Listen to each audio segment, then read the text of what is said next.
Welcome to our YouTube channel.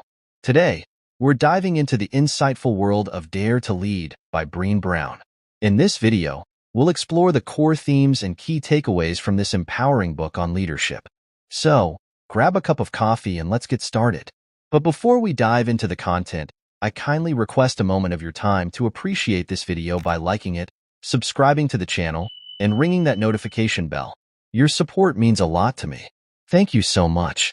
Dare to Lead by Brené Brown is a groundbreaking guide to cultivating courageous and effective leadership through vulnerability and empathy. Dare to Lead explores how you can find the inner courage to lead a great team.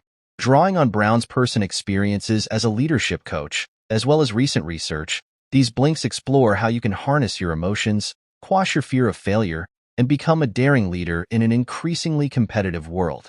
Dare to Lead by Brené Brown is a groundbreaking guide for leaders at all levels who are looking to cultivate courage, connection, and empathy in their organizations. Brown, a research professor and best-selling author, explores the power of vulnerability and authenticity in leadership, challenging the traditional notions of what it means to lead. Dare to Lead, 2018, offers invaluable insights into what it takes to be a truly great leader. Here's why this book is a must-read. It explores the power of vulnerability and empathy in building trust and fostering collaboration.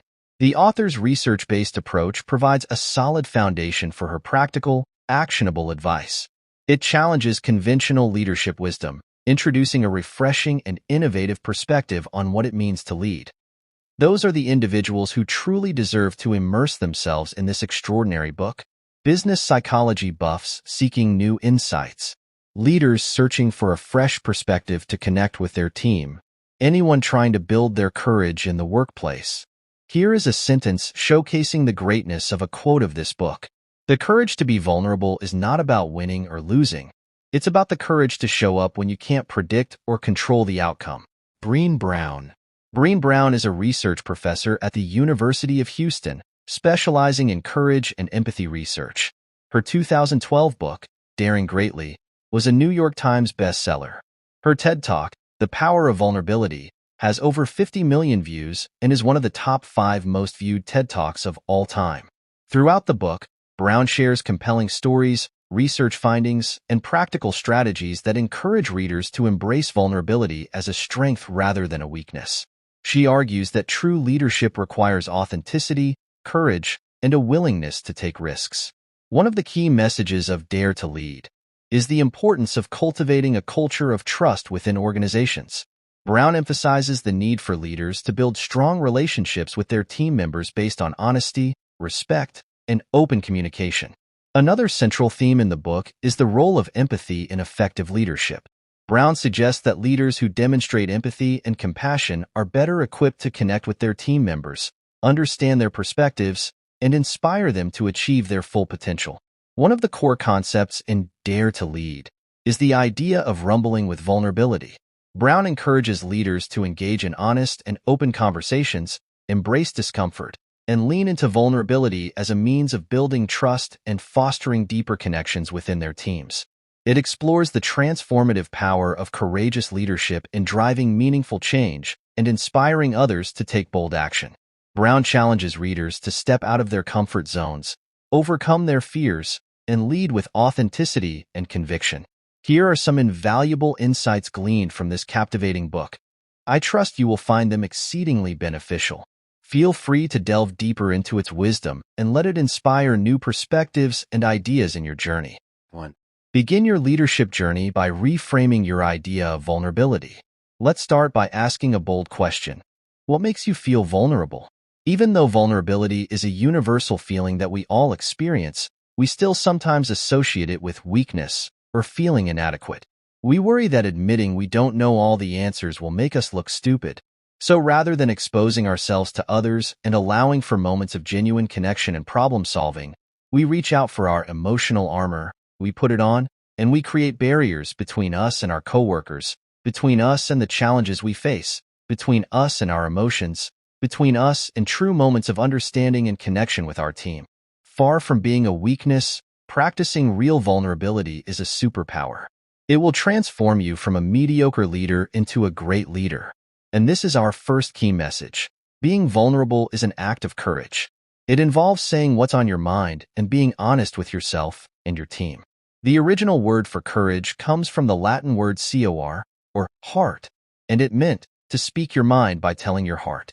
Vulnerability is your winning hand. It's the cornerstone of human innovation and creativity, and it requires you to get open and comfortable with failure. More often than not, you're going to need to fail multiple times before your team eventually lands on that one idea, that clear aha moment that helps move everything forward. 2. How can you create moments for true vulnerability? The second key idea in this blink is that courageous leaders carve out time to talk from the heart by giving and soliciting honest feedback. In the early days of building her company, Brené's employees asked if they could sit down with her. They had concerns, and they wanted to share them with her. And so, being a courageous leader, Brené agreed. She sat down with her employees and was stunned to learn that they were struggling with the consequences of her unrealistic time management. Her team pointed out that she had an unhealthy habit of setting impossible deadlines, which they struggled to meet. 3. Creating meeting spaces that encourage a company culture of sharing and honesty. One great way to create a culture of vulnerability and curiosity within meetings is to use permission slips. These slips give you and your team the opportunity to do a self-check-in before a meeting begins, or a chance to identify your fears, hopes, and intentions. Offer each member of your team a post-it note and invite them to list one emotion or action they'll allow themselves to fulfill over the course of the meeting. You can use permission slips in private or as a group. They're a valuable way of setting the tone for the rest of the meeting. 4. Use meetings as an opportunity to get clear on missing information or knowledge gaps. If you lead an organization, you'll know that organizations are made up of people, and people are constantly seeking patterns and stories to help them make sense of their world. Your colleagues and teammates probably have a set of stories they refer back to in order to make sense of their work and their place within the team. The thing about stories is that the brain enjoys a neat ending. We want villains and heroes as well as a clear story arc. To put it bluntly, we want clarity. 5. Getting clear on your core values will give you direction and allow you to move decisions forward with conviction. Your values are like your North Star. They should direct every decision you make and every action you implement. When we find ourselves face down in the dirt, it's our values that motivate us to get back up again and keep daring to give it our all. The most courageous leaders that Brené Brown came across during her research were those who really knew what their values were and who used these values to guide them through periods of darkness. 6. The ideal of perfection stands in the way of great leadership, courage, and growth. From an early age, we become skilled at shielding ourselves from vulnerable feelings like disappointment, hurt, and diminishment.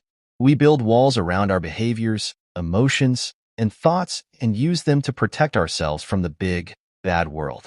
But to live and lead with courage, we need to, as Brené Brown says, rumble with vulnerability. One of the best ways to begin this journey is by recognizing the blockers preventing us from being more open. A key blocker here is perfectionism. Brown introduces the concept of brave leadership, which involves embracing vulnerability, owning our stories, and daring to step into the arena of leadership with courage and integrity. She encourages readers to be daring, resilient, and authentic in their leadership journey. Another key theme in the book is the importance of creating a culture of belonging where every individual feels seen, heard, and valued. Brown emphasizes the need for leaders to promote inclusivity, diversity, and equity within their organizations to cultivate a sense of belonging among team members. In conclusion, Dare to Lead by Brené Brown offers a powerful roadmap for leaders looking to cultivate courage, connection, and integrity in their leadership journey. By embracing vulnerability, empathy, and authenticity, readers can unlock their true leadership potential and inspire positive change in their organizations and communities. You can find the link to acquire a copy of this incredible book in the description below. Thank you for joining us on this exploration of Dare to Lead by Brené Brown. We hope this summary has inspired you to embrace vulnerability, lead with courage, and dare greatly in your own life and work. If you found this video insightful, be sure to hit the like button, share, and subscribe to our channel for more book summaries and personal development content. We also invite you to share your thoughts, insights, and experiences in the comments below. Let's continue the conversation and support each other on our leadership journeys. Until next time, remember to dare greatly and lead with heart. Take care.